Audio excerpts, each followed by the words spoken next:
the cheers that I get. I'm gonna have to plug my ears for Niall.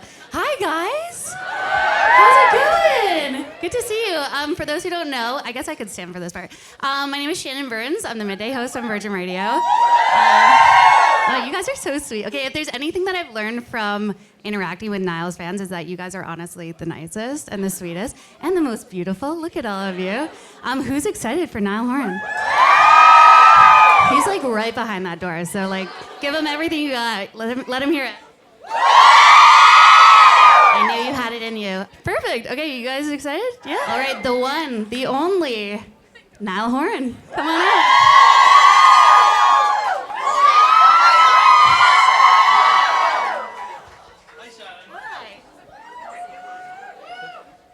Oh, look at that. We gifted Niall an iHeart water bottle this morning.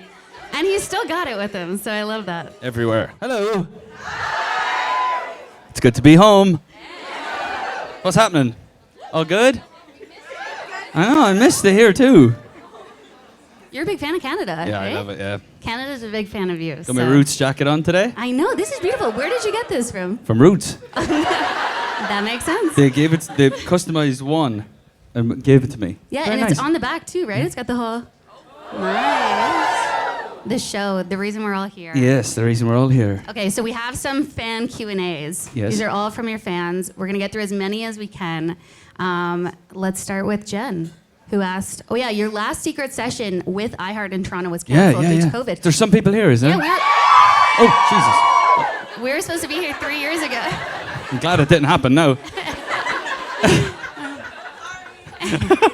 I did get a chance to talk to some of you about how it has been 3 years and a lot of waiting. Some people didn't even know if they would get the tickets and then got surprised, so that was really nice. How do you feel 3 years later, finally this is happening? Yeah, it's great. It's good to be here. And we've got a new record.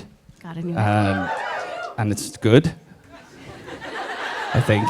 It's good. Yeah, thanks. Shannon said she heard it and she liked it. It was really good. Yeah. I'll tell you guys about it later. Just kidding, Universal. I won't break my end. But it is good that you guys could come back. That's really nice. Because it was just about to happen. I was just about to get on a flight, I think. And then I ended up on a flight to London and never came back. But with that, we did get a great album, so worth it. We have a question from Lauren who says, how would you say the show compares to Flicker and Heartbreak Weather? Would you say that your music style has matured or altered genres in any way? Matured for sure. The sound of it sounds bolder.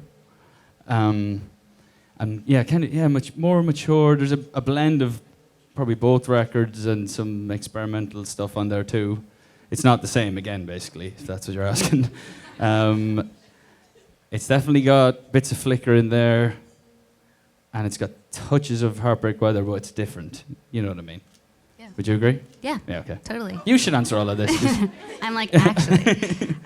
Okay, Justine wants to know, how do you go about finding the sound and the message for the new album?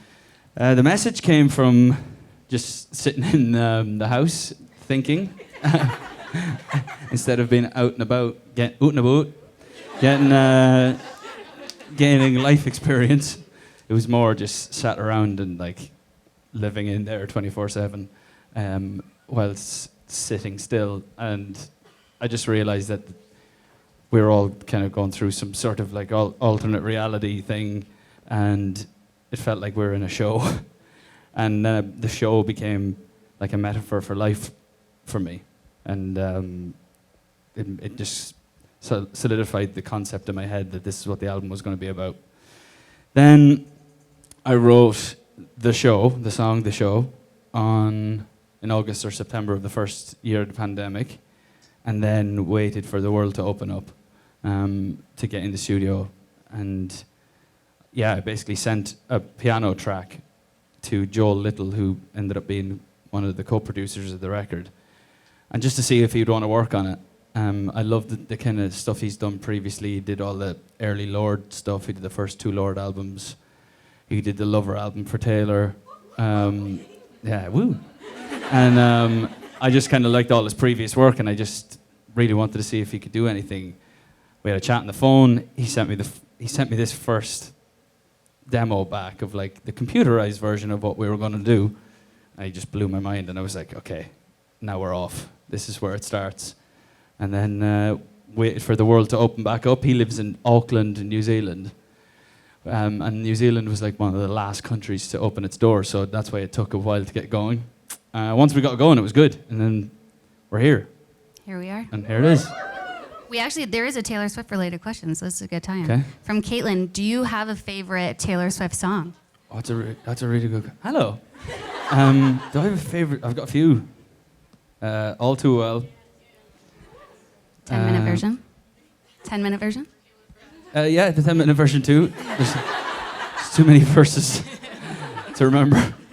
What else do I like? I like Cardigan. Do you know what I love? Mirrorball. I love the vibe of it. It's cool. It's really cool. It's like very like Cranberries or something. They're like, why you laugh? You're like, do you not know who the Cranberries are? All right, I was like, why you laughing then? Zombie. Sania? I know I'm pronouncing that wrong. I'm so sorry. What was your process like narrowing down what songs you wanted as singles versus ones that you didn't?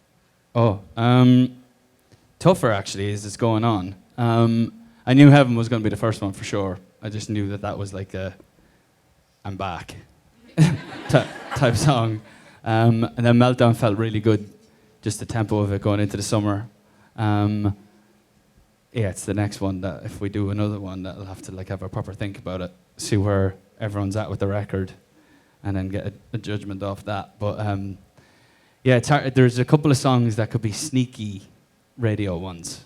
Right. You know, like there's a couple of ones that are you wouldn't think would be radio records and could end up being.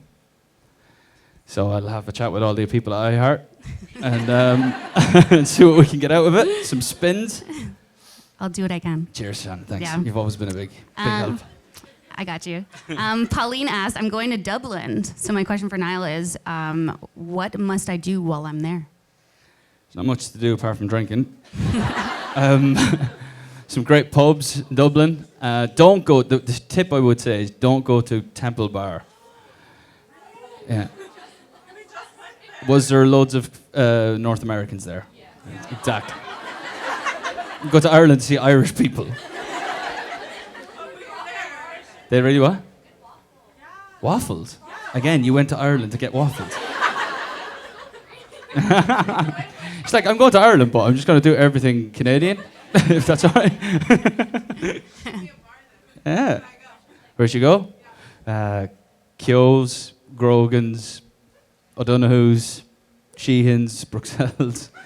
The list is long. We got to talk about The Voice. Do you think, this is from Ashley. Do you think that your time at The Voice has taught you any new skills or tips that you're going to take with you after the show? Yeah, I think so. It's definitely made me more comfortable on camera, actually. Because I've never, apart from like I hosted Kimmel one time, but apart from that, I've never really been on that side of the camera. I've always kind of just been on TV, not doing any like host. But the whole thing with The Voice is that we are effectively hosting the show when Carson's not there. So I think having that, growing that confidence of being on camera and kind of running the deal has definitely made me better at like going on talk shows and things like that. Whereas before I would have like cowered in the corner and hoped that the host doesn't come and ask me a question. Because I think that's just kind of made me better at stuff like that, I think. Yeah, after doing Kimmel and stuff like that, do you see yourself like hosting maybe years in the future? Maybe a little SNL hosting? I don't know, I'd love to. Yeah, double duty would be nice. Yeah. If they're listening, I would happily do it. You and Lewis could tag team that. That'd be Huh? good. You and Lewis could tag team That'd that. be funny. Be both musical guests and the host. Oh God, Can you imagine? they won't know what hit them. We're putting it out there. I don't know if we're suitable for live television. We're probably the worst two people you could send in to do that. Dumb and Dumber. Amber wants to know, are you planning on hitting up any Springsteen shows on his tour? Oh yeah, I've been looking at the dates. Yeah? I can't go to any of them. Yeah, it's a busy schedule, so I don't know if I can, but I'd love to, yeah. I've seen his Broadway show twice. It's one of those things you need to see a couple of times to really get it. And yeah, I'd never seen the full like 4-hour Bruce Springsteen thing. So I would love to at some point. He's the last person on my list Oh, yeah. of all the legends that I love. Nice. Caitlin wants to know, what song off the new album do you think represents you or your growth as an artist? On a night like tonight, I think it's got a couple of different types of song in it. You think you're getting one thing and you get another. I think that's probably the most representative of that. Start a cult.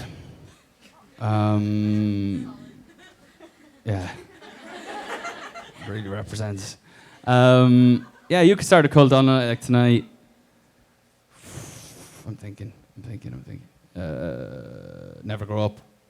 Yeah, they're probably the ones that have the most difference, I would say. Totally. Mousse, which I also am pronouncing incorrectly. Is Nando's still your favorite fast food? Yeah. You have a black card to Nando's, don't you? No, they stopped doing them. Really? Yeah, they got too Got cut up? card friendly. They just started handing them out and realized that everyone had one. But yeah, I still get it quite a lot. It's like a good go-to when you're trying to it's not crazily unhealthy and it's not super healthy. It's kind of like it's somewhere down the middle. And she says, if so, what's your order? It depends. Double chicken wrap, large spicy rice, corn on the cob, fries, bucket of Peronaise, or a half chicken. Nice. Yeah. I love the people that cheers for the food items. I know, it's great. They even have Nando's here. Yeah. Oh, do you? Okay. Lovely. Yeah, it's good. Daniela wants to know, do you have a comfort movie? Comfort movie? Yeah, like a movie that you watch to get comfort. Never heard of that before. It's like one that you can rely on. The that will, go-to? like, if you're in a bad mood or having a bad Step day, you can Brothers. there you go. Always. Step Brothers, Anchorman 1, basically anything Will Ferrell. Did we just become best friends? Yeah, I think so. Do you have a favorite One Direction song from Raimi? Walking in the Wind. Never Enough. Got a couple of them. Nice. Deep cuts. We have a last question before we get to the performance. What's your favorite thing about Canada? Oh. Us. I don't know. I just like the fact that it doesn't feel too different to what I know. Like I feel when I come here, it feels comfortable. It feels homely. I don't feel like I'm going to. I think I said this to you earlier. I don't feel like I'm going on like an international promo trip. Like it feels like I'm just going to Toronto for a day, which is a good feeling to have. And the people are just like, apart from this lot, the people are just good. The people are just good fun. Like there's no airs or graces, good sarcastic sense of humor sometimes, and I'm trying, guys. And it's cool. I like here. It's cool. Nice. We'll leave it at that. Niall, thank you so much. Thank you, Shannon. We'll give you a couple minutes. Woo! And we'll bring you back out here. All right. Sound Am I good? going? Yeah, you got to go back in apparently. Oh. And then we'll do another full intro. Oh yeah. Right. I wondered who they're expecting to come out. We'll find out. Ladies and gentlemen, Drake. Here he is. Perfect. Thank you. See you in a bit.